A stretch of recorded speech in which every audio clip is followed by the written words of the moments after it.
we're glad you've joined us for our webinar today. The purpose of this webinar is to help you help you give you the information to help you submit a better proposal. And so I'm going to go ahead and ask Tegan if she can give us our first slide. So just an overview of what we're going to be talking about today. A lot of bang, bam, kapow. I'm going to lead the charge here. We're talking about just some resources for the actual grant submission. Next, Joe is going to come in and talk about technology services. Kayla is going to be talking about kind of what's in our communicator. It's going to be talking about communication services. And Tegan Walker is going to be talking about evaluation services and logic model planning. Now, I really wanted to emphasize the importance of Tegan's presentation today. Logic models is something that people can find overwhelming, and it's often something that is not done as well as other parts of the proposal.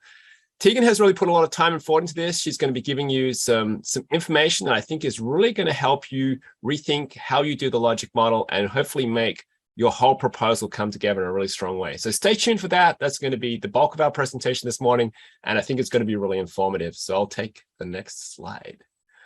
Okay, so just as we get started, here are some of the things that our center can help with. We're always happy to answer any general questions about the proposal.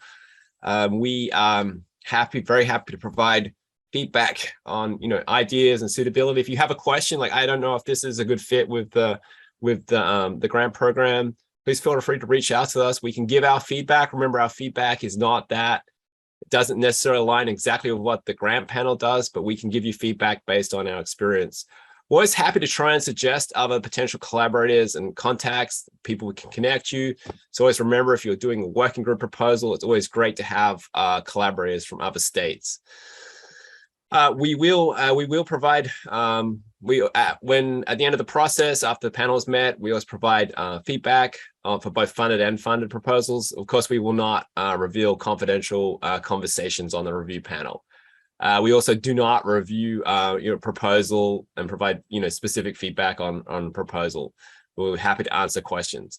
We're happy to provide some tips during this course of the seminar. We'll try and provide some tips on how to make a better proposal. Just one I wanted to suggest is we often get the question, can I submit multiple proposals from the same PI? Yes, you can, but I would really suggest focusing on one high quality proposal, rather than say two proposals that are not well prepared. It is a competitive process, and the proposals that get funded are those that show attention to detail, have letters of support, those kinds of nice finishes, and everything comes together really nicely. A second proposal is make sure your proposal is really targeted towards the region. Always review the regional priorities, which I'll get to in a second, and make sure it addresses those. So moving on to our next slide. Excuse me. If you're using our services, you need to obtain a letter from us just confirming our commitment to provide these services if your proposal is funded. I also wanted to just mention that even if your proposal is not funded, if you're in the region, we can still help. You can still use all of our services. We're still happy to help you with that. Can I go on and get the next slide, please? If you go to page 23 of your RFA, you're going to find some really useful links that you can click on. We'll give you additional information that's going to help. The first free links on the top left here, how to log into the grant management system, edit your profile, and submit a proposal. There's some nice videos that should provide information about how to use the system to submit the proposal. We also have linkages with funded projects in the past. It's good to have a look at those and see what we've funded in the past, and that will help you determine not only if your project is a good proposal idea is a good fit, but also what we've funded in the past. On page 23, there's some other really useful links, such as the IPM roadmap, Southern IPM priorities, and the SARA-free priorities. So take a look at those, and if you can, milk those to add weight to your proposal, that your proposal is really what the region needs.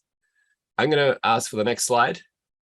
And our theme today is IPMs Assemble. IPMers Assemble. Thank you. Just wanted to say thank you for coming to our seminar. It is being recorded.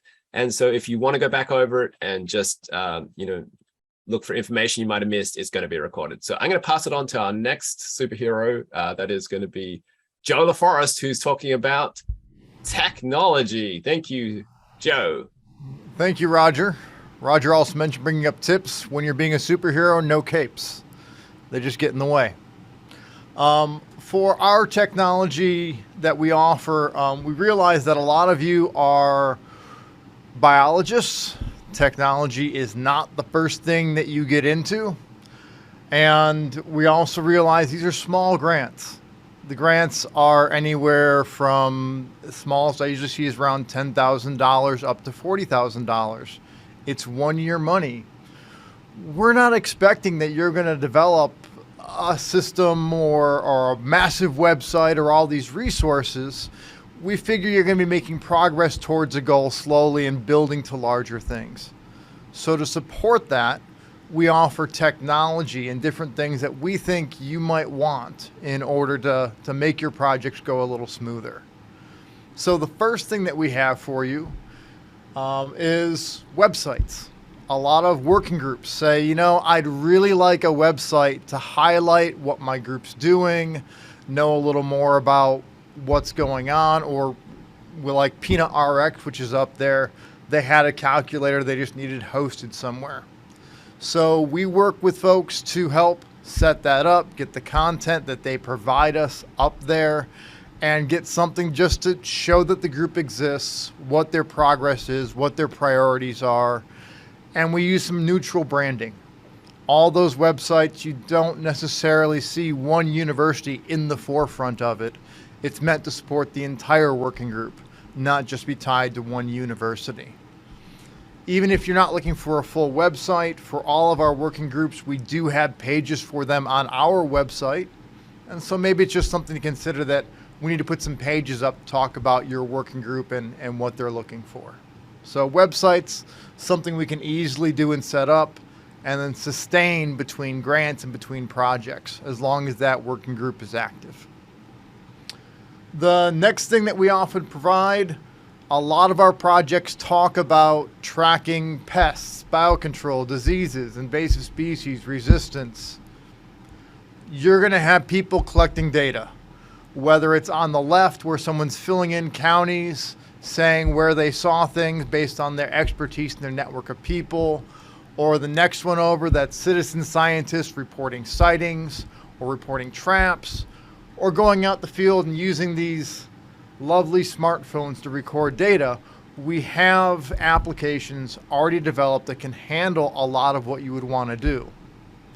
And then as that data comes in, we can take that data, and that's the next part of this, and provide visualizations, whether that's a county level map showing where the spread of something is, points on a map showing what the current decision windows are open, or a map showing details for, in this case, trap catches, opening up a point and seeing, oh, well, that's what the population's been doing. All this infrastructure has already been built. There's not a whole lot of reason for you to go and start from scratch to build your own. So if you're looking at any of these things, these are available to you, and we're happy to talk with you to make that a reality. The next thing that we do have from the work I do with Bugwood, image database, presentation database, resource database. We've already built systems to help organize content, make it available, and then serve it out to folks.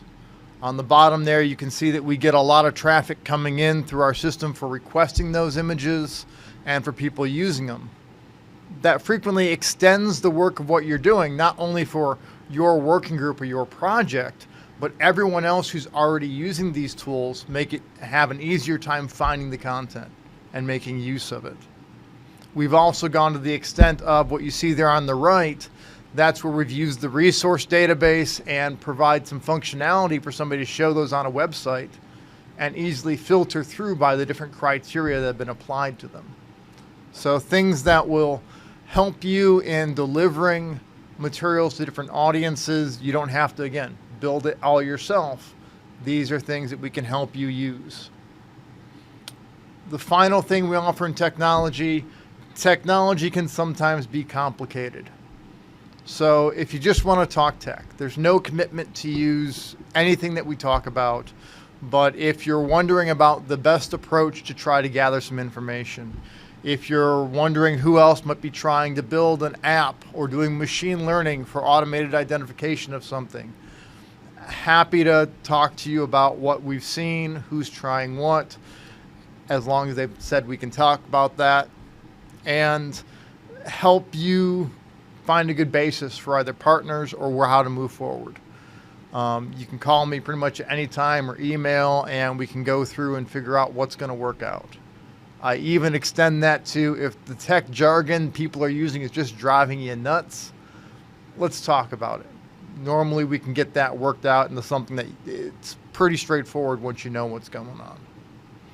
So for technology, that's what we have for our many offerings of things that can help you out. If you don't have to reinvent the wheel, don't. Use and leverage what other people have built. Next for our IPMers, we have Kayla, our communication superstar. Hello, glad to see everybody here. I'm Kayla Watson. As Joe said, I am the communication director for the Southern IPM Center. Not sure about superstar, but hey, maybe today since we're superheroes, right? So today I'm going to be talking about some things that we offer as far as communication services. So I'm going to talk about consulting, webinar hosting, and logo design. And before I get into the specifics, I want you to think about this as kind of a bat signal. So if we think about Batman and the bat signal, there are a couple different ways you can look at this. So this is first my signal to let you know that these communication resources are here for you if you need help. So I'm putting the signal out that way. And it's also a reminder that people will not know about what we do or the importance of IPM if we don't get the word out. So these are tools to help you be your project's bat signal. So just keep that in mind as we're talking about this. So the first thing I'm going to talk about is consulting. I'm always happy to talk communication with you.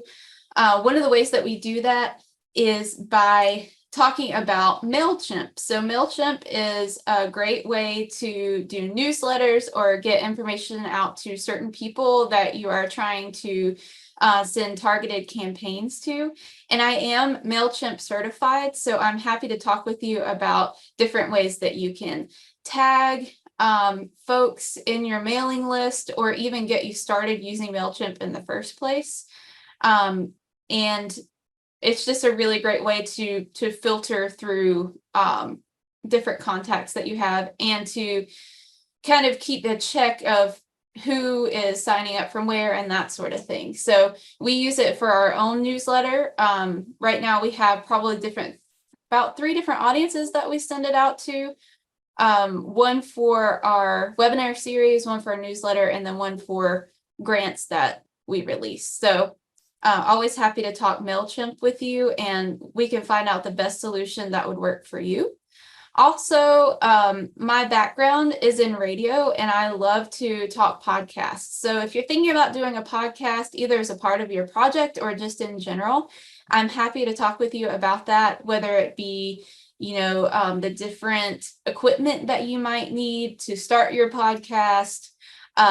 If you need a place to host that podcast, that's what trips up a lot of people because they have the episodes and then they don't know what to do with them after that. So we have a service through Captivate FM that we can add you to our IPM network, and you can have a place to host for free. We take the cost of that for you. So we're happy to talk podcasts. And even if you have a general idea of a podcast and you don't know where to go with that idea, I'm happy to talk that through with you. And then finally, as far as consulting goes, if you are looking at using one of our services with Joe and you want to have a website, but you don't know what content should be there, I'm happy to talk with you about good content that you can have on your website and the best way to display it. And we'll go on to webinar hosting now. So we also do a pretty good deal of webinar hosting. So we do it for ourselves, of course, with the IPM Hour every month, but we also host webinars for other people. A really good example of this is the University of Kentucky crop protection webinars that we do pretty much every year, and you could see an ad for one of those from, I think, 2018 that we did. But what we like to do with these is we like to handle the tedious stuff, the stuff that you would mostly see in the background, but does take time. So first we have the Zoom webinar account, so you don't have to worry about that. We'll schedule it in the Zoom webinar account. We even do social media designs upon request. So if you need something like that, we can help you with that aspect of it. And then during the webinar, we will start and stop the webinar. We will check the tech. And if somebody's having issues like with their video or with their audio, we can help you figure out how to fix that. Or if Zoom is just being Zoom, we can troubleshoot that together, because we all know that Zoom can be finicky. And we also, during the webinar, we'll monitor the chat and the Q&A.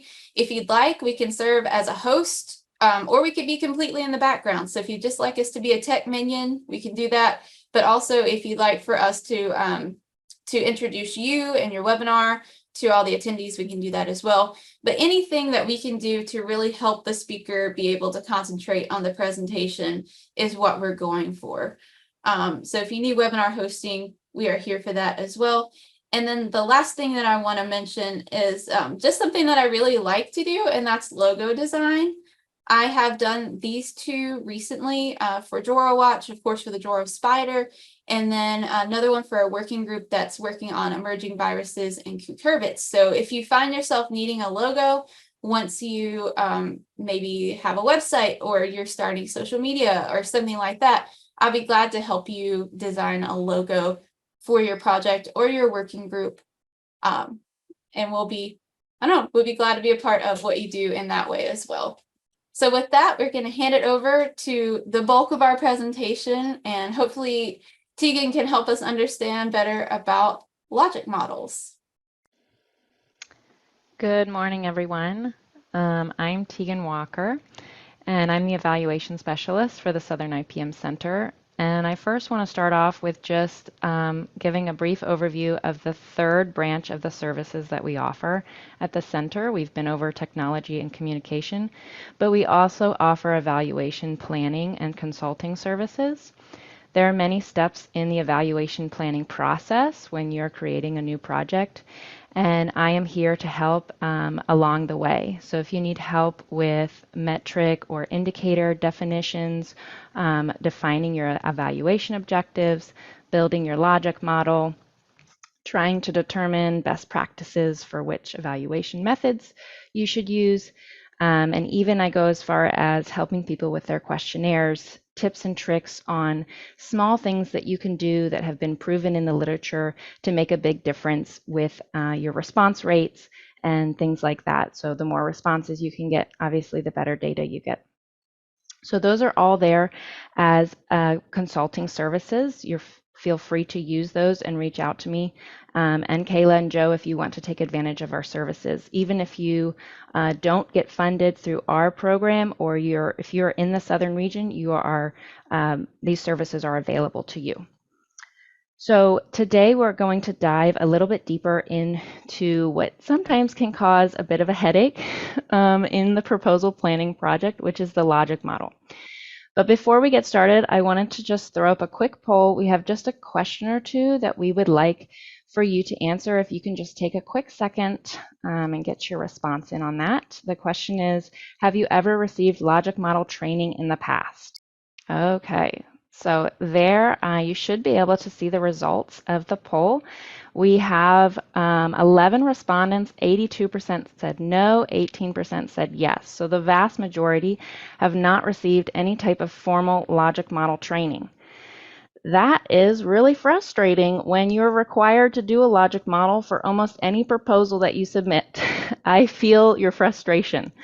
So we want to just give a little brief overview of the components of the logic model and the core components that tend to give the most trouble. Again, this is just a brief overview since we don't have too much time to go into it today, but I'm hoping that it can give a little bit more clarity of what is expected in the logic model. So this is a screenshot of the template that you are given in the RFA. to submit for our proposal. The logic model is a required element of your proposal package when submitting to the Southern IPM Grants program. There are a lot of components that go into the logic model, and it can be a little bit confusing to see how they all fit together. Today, we're really going to focus on the meat of the logic model, which are the inputs, outputs, and outcomes. The outputs and outcomes usually cause the most confusion, so I want to give a little bit more time into those today. There are other elements like the situation. You have to describe the current state of the problem and the needs that you're addressing in your project. You briefly state your assumptions and external factors that could impact your project, and briefly describe your evaluation design, how you plan to evaluate your project. But I think I want to just go over the outputs and outcomes today, because those tend to be confused pretty often, and there are some tips and tricks I have for you to hopefully get that in a better flow, so that your logic model not only is easier for you to fill out, but it actually helps you in the project planning process and the evaluation planning process. So just quick definitions. Your outputs are your activities or your products that you will produce or do during your project, right? These are the things that you will actually do. You're going to hold a workshop, you're going to do a training, you're going to do some sort of research project. Whatever you're actually going to produce, those are your outputs. And during the course of your project, those are your outputs, what you're doing. The outcomes are hopefully the effects or the impacts of your outputs. So whatever you do, what is going to be the effect of those different outputs? You have short-term, medium-term, and long-term. So when those are divided up in terms of the outcomes, it can be really easy to try to think of those in terms of a time frame, but it can be more helpful to think of it in terms of the change that you want to see instead of a time frame. So yes, in the short term, you're going to see more of a change in knowledge. In the medium term, you're going to see more of a change in behavior. And in the long term, we're focusing on a change in conditions. So when you're writing your outcomes, try to think more about the change you're expecting to see and which column that would fall into, versus how far in the future you expect to see that impact. So I have a quick example for you. So think about if I work in an elementary school and I have a new lesson plan that I'm creating, and my project is about decreasing the spread of germs, right? Schools are petri dishes. One of the activities that I'm going to do would be to create a lesson plan about hand washing. I'm going to teach the kids how to properly wash their hands. And we're going to have a hands-on lesson. I'm going to create a coloring book that's going to be a product. Those are my outputs, right? That's what I'm doing. That's what I'm producing in my products. The effects that I'm hoping to receive from that is short-term would be an increase in knowledge, which would be hopefully an increased awareness of how to properly wash your hands, right? The kids will hopefully walk away with better knowledge of how to properly wash your hands and why. The next impact from that, resulting from the change in knowledge, hopefully leads to a change in behavior, right? Hopefully, if they know how to better wash their hands, they'll actually do it. The next long-term effect would be if people are, or the children, anyone is washing their hands better or more often, hopefully we have a decrease spread of disease, transmission of germs, which leads to our overall project objective. The overall goal of the lesson is to reduce the amount of illness circulating in the school. So I wanted to give a very easy example just to get the flow of outputs to outcomes and how that links to your project objective. But now I want to go into a little bit more detail of how you can best come up with the outcomes and the outputs. Now, this may seem backwards, but I like to start with the outcomes. When I look at the logic model, I like to start from the right to the left, and I'll tell you why. Usually, when you start the logic model, you already have your project objectives in mind, right? That should be already determined, solidified. This is what we're doing for our project. You know, this is the goal of the project. Those project objectives can be usually really easy to then go straight to your outputs. Sometimes when we jump right from the objectives of the project to the outputs of what we're going to do, it seems like the logical next step, but then the outcomes are left in the middle and they're kind of just floating around, and we're not really sure how to link the outputs back to our project objectives using the outcomes. So when we think about our outcomes first, they should be written as change statements. What is the change you want to see, whether that's change in knowledge, behavior, or conditions? They also should be written as a SMART statement. So they should be specific, measurable, action-oriented, realistic, and timed. And here's an example of that. Increased awareness of available regional resources. So it's specific, it's measurable. Can we measure increased awareness? Yes, multiple different ways.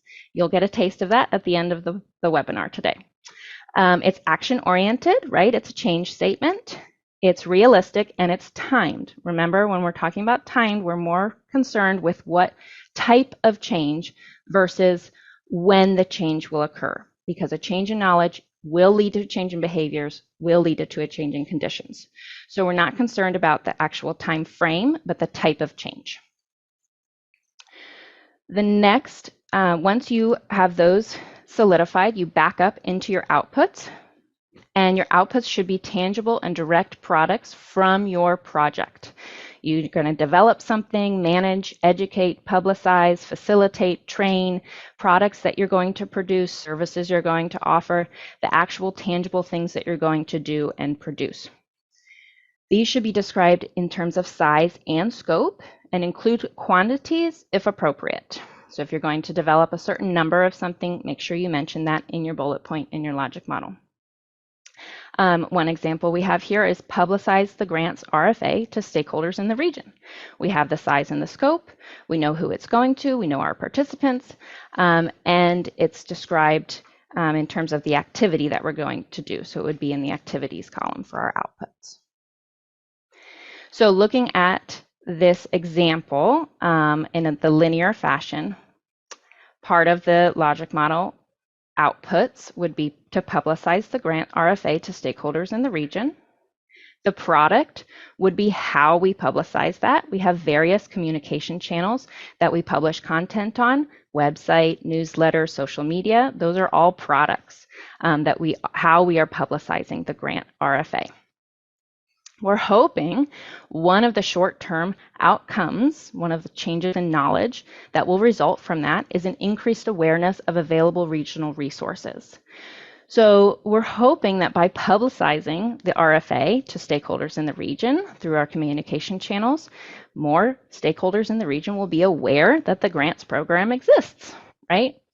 And if more people are aware of regional resources, we're hoping that a change in behavior would be an increased partnership collaboration. More people will collaborate to apply for the grants. The long-term impact we would hope to see in the changing conditions would be improved coordination of research, education, and extension programs. So we're hoping that an increased partner collaboration leads to improved coordination in the changing conditions, the long term. So remember that this is just one piece of the logic model puzzle. It's seen in the linear trajectory here, but remember that there are lots of different outputs and outcomes that kind of all merge together when you're doing it in the logic model format. So one output can lead to multiple short-term outcomes, or we can have multiple outputs leading to the same outcome. So it's not, you don't have to have a direct line all the way across for every output, because they can all be leading to the same desired impact, right? So as with any tool that we use, especially in research, there are always advantages and limitations. Advantages to the logic model when it's used in the project planning phases and the evaluation planning phases. It actually is a really good tool to be able to measure and evaluate individual parts of the program plan. You can focus attention on specific parts of the program and understand what needs to happen in order to reach your ultimate project objectives. It also positions the relevance of service to the community. When you're always keeping in mind the participants, the who, the stakeholders, you can make sure that your changes in knowledge, behaviors, and conditions focus towards the stakeholders, that your outputs are properly formulated so that you're getting the best bang for your buck. It always has everything has limitations. There are a few limitations to the logic model. I think the biggest one really is just the lack of training, as we showed in our poll in the beginning. There's just not enough information or formal training out there to get you off on the right foot to begin with. So there are lots of resources that we have compiled, and we are here as a resource as well.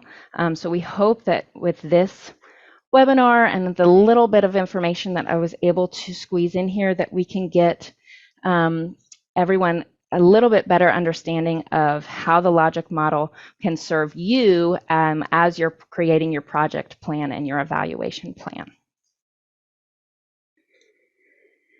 So before we take questions, we just wanted to mention that don't forget that you are also an important part of the IPMers. So we have all these services and resources and the grants program, but without you, it wouldn't happen.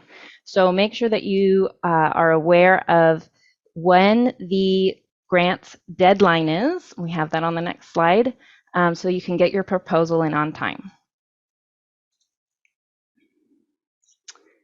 And I think now we are going to take some questions for any of the speakers that we have had. So we will look at those. And I've got a question that I'll give to you, Tegan, because it's the one I always get, and I love trying to figure out an answer to it.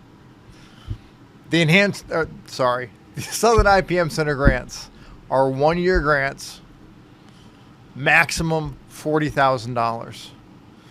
And I'm sitting here looking at my logic model, and I'm going, I have some stubborn growers that it's going to take a while for them to even know that this new technique we've come out with is a thing, let alone adopt it.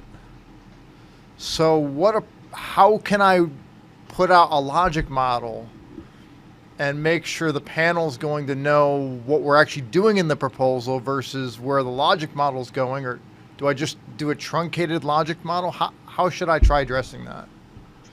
Right. So the thing to remember is that when you're doing your outcomes and you're assessing change in knowledge, change in behavior, and change in conditions, is that it does have a time frame, but we are not expecting that the time frame of the long-term, short, medium-term, or sometimes even short-term changes, all of them, to be in such a short time period of a year.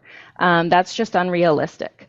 We need to be able to see the flow of information, how your outputs go to outcomes that then translate into your project objectives. We want to see that it's been thought out and the impacts that you expect to see in the future.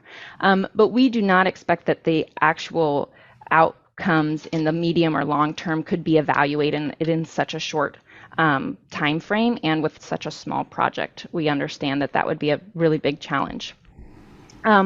So when you're filling out your logic model and you're thinking about your change in knowledge, your short-term outcomes, try to mention at least one of those in your evaluation design plan of how you might be able to evaluate that and report on that outcome specifically. We know that, time frame wise, you're not going to get to the other ones. You can describe, if you have enough room, how you would like to measure them, but you're not expected to actually be able to measure the medium and long-term outcomes. We always have fun with that because a lot to try to throw into some of those logic models. I see a question there. How many times can a PI apply to the Southern IPM grants after being successfully funded? there is no limit. Matter of fact, some of my favorite people who apply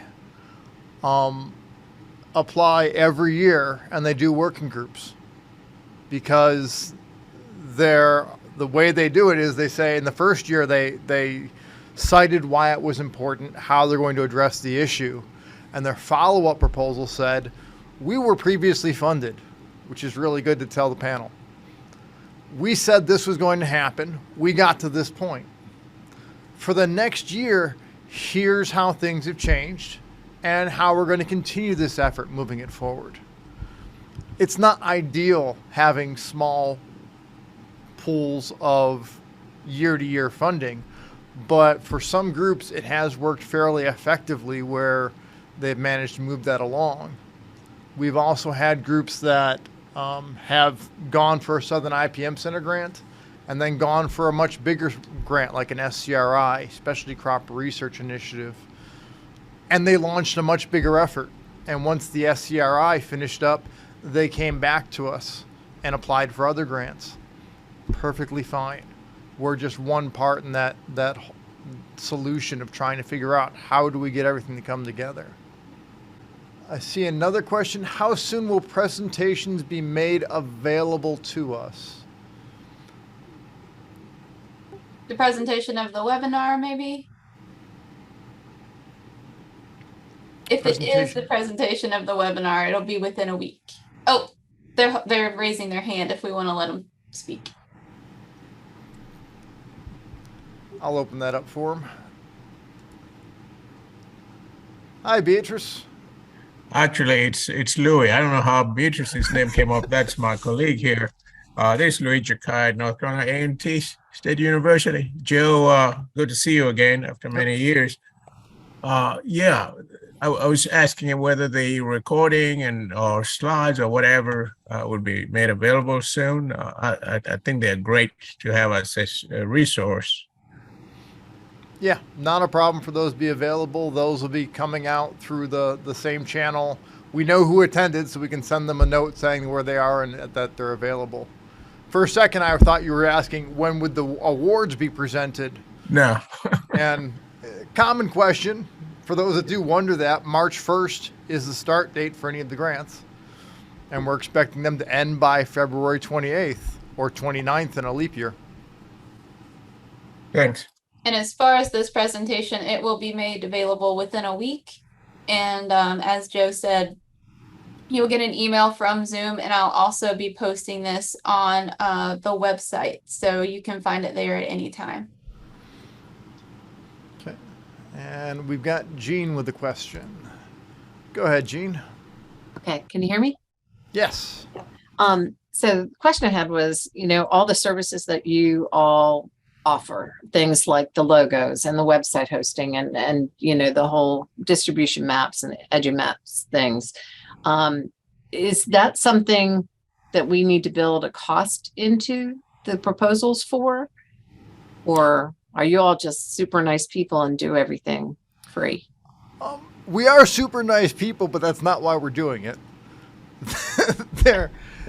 The way that a lot of that was done to be as cost effective as possible, and to the point that it scales extremely well, that you're not going to start really taking up that much more capacity for things we've already been built.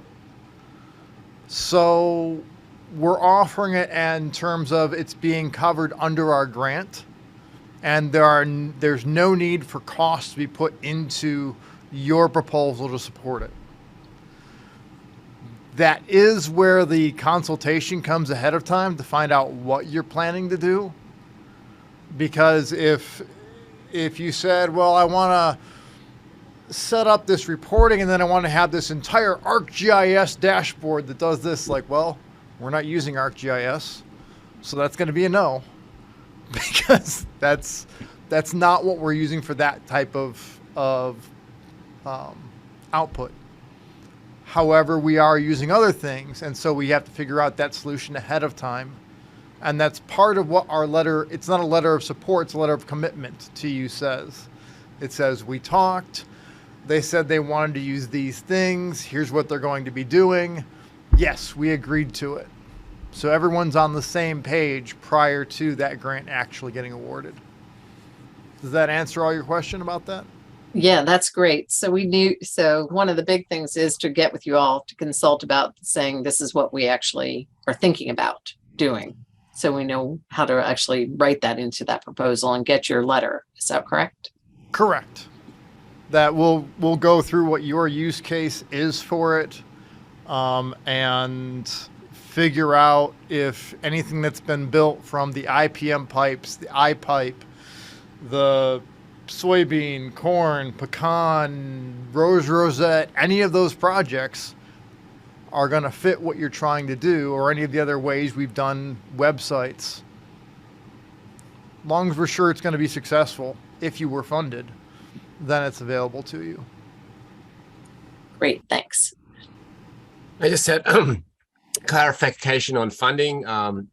So for regular projects, the maximum amount of funding you can apply for is $30,000. If you're doing a work group, which typically involves multiple states, definitely multiple collaborators, that maximum is $40,000 if you have an action item, if you have something you're actually doing. If you just want to form a working group just to get collaborators together, then the maximum you can apply for is $10,000. So just a note on that, on the funding amounts.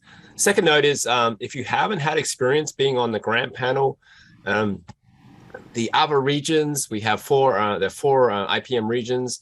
If you've never sat on a panel, it's a really great experience. You learn a lot about what goes into making a good proposal. Please let us know, and we could we can send your name and CV to the other regions, because they're always looking for every year they're looking for new panelists. So that's just another suggestion. And while we're waiting for other questions to come in, one tip I do have, the people on the panel are scientists. They may not be a plant pathologist or entomologist. They could be an agronomist. So don't assume that they know the basics of your discipline. Make sure there's enough in there to give them a good basis when writing your proposal. Yeah, and just on that point, they're also likely to be, or they're usually from outside of this region, so they may not be aware that of certain things that everybody in this region generally knows. So just don't always assume that they're knowledgeable of things that happen in this region. And I see Lou has his hand back up, so I've got it marked for you to be able to unmute now. Okay, Joe, I was wondering, is Tennessee part of this group? Tennessee is part of the southern region. Okay, because they're at a sort of an odd place between regions, but okay, good to know that. Yeah. And fun thing about our working groups, a southern working group is based out of the south. That doesn't mean we stop at the south. You get north of Virginia and we say, no, we don't want Maryland. Maryland people up there are lovely. A working group can extend beyond the region. So you don't have to stop in Texas and go, sorry, no Arizona. No, bring Arizona, Nevada in. Happy to have partners from other groups. What we're looking at is the leadership for the working group is coming from the region, and typically the majority of the funds get spent in the region because it's going to address largely a regional issue, but it can have impacts and participants from outside the region. We do have the same agreement with all the IPM centers, so there's a number of North Central working groups that people from the South are participating in all the time. So we definitely don't want to stop at the regional boundary. That's good to know. Yeah. We do not forget Virgin Islands, Puerto Rico, very important parts of the southern region. We kind of have one of the bigger ones. We pick up Texas, Arkansas, Tennessee, Virginia, South. Other questions folks have? Go ahead. All right. So just to follow up a little bit on what Roger had said. So it's my understanding that the working groups, if you're planning on an activity like a meeting, that you would 10,000 of like it's 40,000 total, but 10,000 of it can only is the maximum limit that you can put in for that activity, that like meeting to get collaborators and growers and things together. Is that correct? I think it's 10,000 is blocked to do that. If you looked at the number of people you wanted to involve and you said to do that, I need $20,000. You could put more costs into getting the folks together. It So was we're not more limited to just 10,000 then for that. So Joe, so team building, if it's just purely a team building activity, the RFA says it's limited to $10,000. But if you were bringing in growers and trying to kind of do like a needs assessment and doing that kind of planning thing with growers and doing the information on what it is and seeing what their experiences and things are, that could actually be more than 10,000. So I think the answer is to that question is to make sure that when you write that up, that you're being very specific about the outputs that you would get from, because the 40,000 limit is for output-based activities. So I think you would need to carefully define what the outputs are of bringing those growers together. That's how I would understand it. Joe, do you concur? right, but that leaves room that you could have the organizing portion of it. And if you needed additional travel and additional things that go into the actual deliverables, that 30,000 chunk, you can have travel in that $30,000 chunk, even though it's not part of the meeting organization. It goes back to some of the original purpose of it. Why the distinction ever came up was there were working groups that seemed to meet, and this is way, way back in the day. And there were questions about, so what was the progress forward? And a decision was made to say, if you're just going to have a working group in the first year, great, $10,000. If you start as an existing working group moving forward, we want to see some deliverables, some progress, something coming out of the working group activities. So whatever that something is for the deliverable the working group is producing, if it involves bringing growers in to have all that information put together, okay. That's part of those deliverables. So like Roger was saying, just make sure it's written up so that it's clear the organizing of the working group versus the deliverables you're looking for.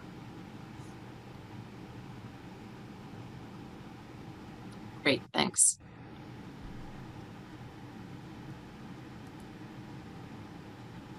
So we have a question from Yusuk Lee. Is there an acceptable or expected level of output outcome for a continuation support of a working group? So I just wanted to comment that one thing I've seen that I think proposers have made a mistake with is that, due to the cycle of it's an annual cycle. So we award the projects in March, and then in September, the RFA comes out. One mistake I've seen people make is that they basically submit another proposal, and there's very little mention or very little, the basically is a continuation, but there's very little mention of what was done in the first year. And part of that is because the short time period, but that is not looked favorably upon by reviewers or by the center. Just to say, hey, we want to do another project, give us more money. I would recommend, this is my personal opinion, I don't know, but waiting, maybe don't apply it the next year, but wait till the following year, so you can really clearly document what you did with the funds that you have and you've been allocated. I think that is much more favorably looked upon by reviewers on the panel, because they can clearly see you've been funded, you did this, you had great results. Now you're having a follow-up project that addresses those results and takes the research one step forward. I think it goes to how you've written it up. If you managed to front load your proposal and had your work done far enough in advance of where you had to apply again, that gives you some outcomes you can talk about and how you're going to move forward. In terms of it doesn't matter if you're a continuing working group or a new working group or not a working group at all. Someone's going to look at your proposal and go, they say they're going to do this, and it costs this much money. So for that amount of benefit, does this cost make sense? And do I think they can actually do it in that time frame? If you see a grant and they say we're gonna not only develop a new technique, but we're gonna tell growers about it, and we're expecting a 75% adoption rate in 1 year, I'm calling baloney. Because first of all, you had to develop it, test it, make sure something was actually working there, make people aware of it, get them to change their mind, actually do what you've asked for, and you're going to evaluate all of that in a year? Wow. I don't think that time frame is going to work out for you. So it's being realistic and justifying in your grant proposal how that all is coming together. The panelists are people just like you. They're going to read it. They're going to look at the budget and go, where is this money going? What's the benefit of this to the region? And it's not that we don't get proposals that aren't good proposals every year. We get a lot of excellent proposals. I think last year was 37. We only have funds to fund 13. So if you don't get funded, it's not that you didn't submit a good proposal. It's just that someone else submitted a proposal that showed, at least to the panel, a higher return on investment for what we were going to put into it. The joy of grantsmanship. It's always fun making sure you don't overpromise, don't underpromise, and that it's actually going to logically make sense to go where you said it would.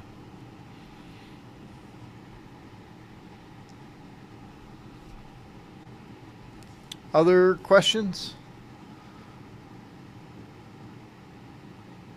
So just to reiterate that the services provided by the center are free.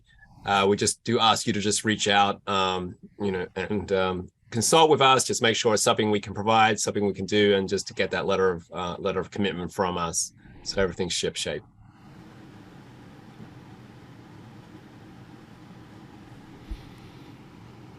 And this is not the end of the period that you can ask for advice or questions.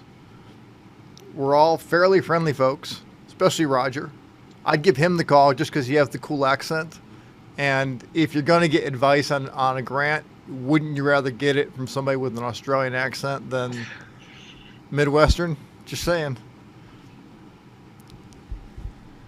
Hey, I wanted to thank everybody for just for coming to our call today, and hopefully this seminar has provided not only some clear direction, but also some resources that you can use down the road. I think you're doing the right thing, just digging in and just doing that, just that little bit of extra work, just to realize what is required and what services are available can just help give you that, just that little cutting edge when it comes time for the panel. So thank you very much for participating. I'd like to thank our fellow panelists here for the information they provided. And again, yes, absolutely happy to help. So please reach out to us if you think we can answer a question. And if you want to find out more information about the Southern IPM Center or the grant, you can find that at southernipm.org. Thanks again, everybody, and good luck with your proposals.